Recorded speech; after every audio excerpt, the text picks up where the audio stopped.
Wexford parked his car in Forest Road, where this footpath entered it as an alley near the boundary fence of a pair of houses called Carlisle Villas. He swung into the alley and followed the footpath. About 100 yards ahead, he could see a group of men gathered at the edge of a little copse.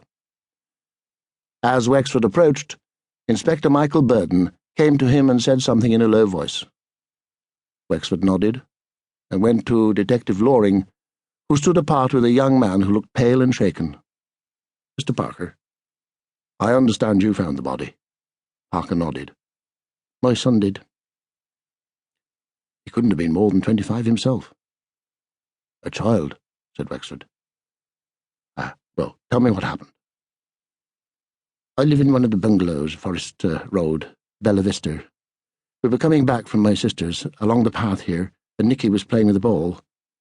It went into the long grass under the hedge, and he went to look for it. He said, 'Dad, there's a lady down there.' I looked and, well, I know I shouldn't have, but I pulled her coat over her chest. Nicky, you see, he's only 6, and there was, well, blood.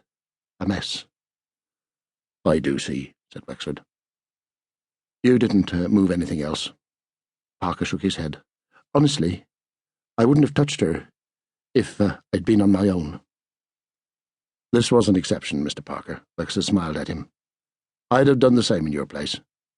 Get off home now, and we'll see you again later. Thanks for your help." Parker glanced at the huddle round the body. "I know who she is." "We don't yet. Who is she?" "Well, a Miss Comfrey. Her dad lives here, Carlisle Villas. The one with the blue paint. She must have been stopping there. Her dad's in hospital. He broke his hip, and she must have come down from London to see him." "Thanks, Mr. Parker." Wexford crossed the sandy path, and Burden stepped aside for him to look at the body. It was that of a middle-aged woman, biggish and gaunt.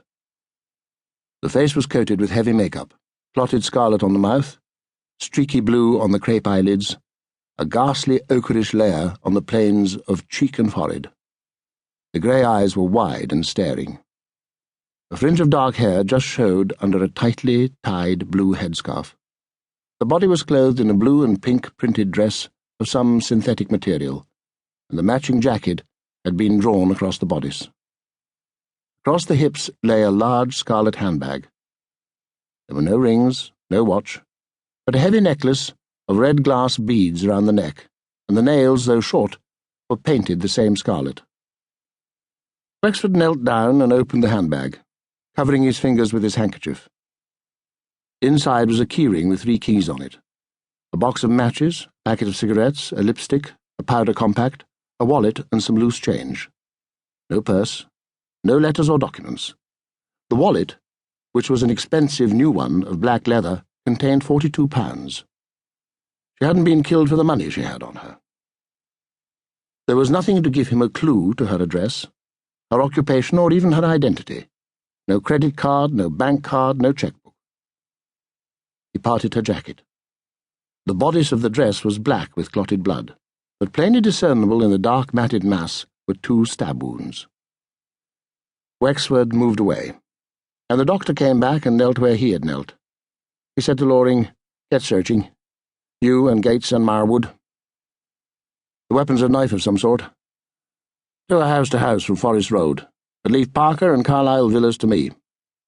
Back to Dr. Crocker. "How long has she been dead, Len?" "Oh, for God's sake. Don't expect precision at this stage. Rigour's fully established, but the weather's been very hot, so its onset will have been more rapid. I'd say at least 18 hours.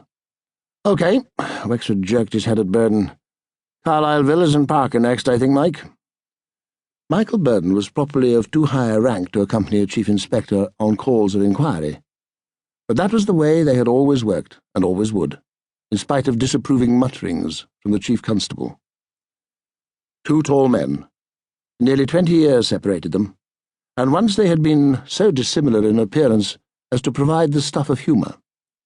But Wexford had lost his abundant fat and become almost a gaunt man, while Burden had always been lean. He was the better looking of the 2 by far.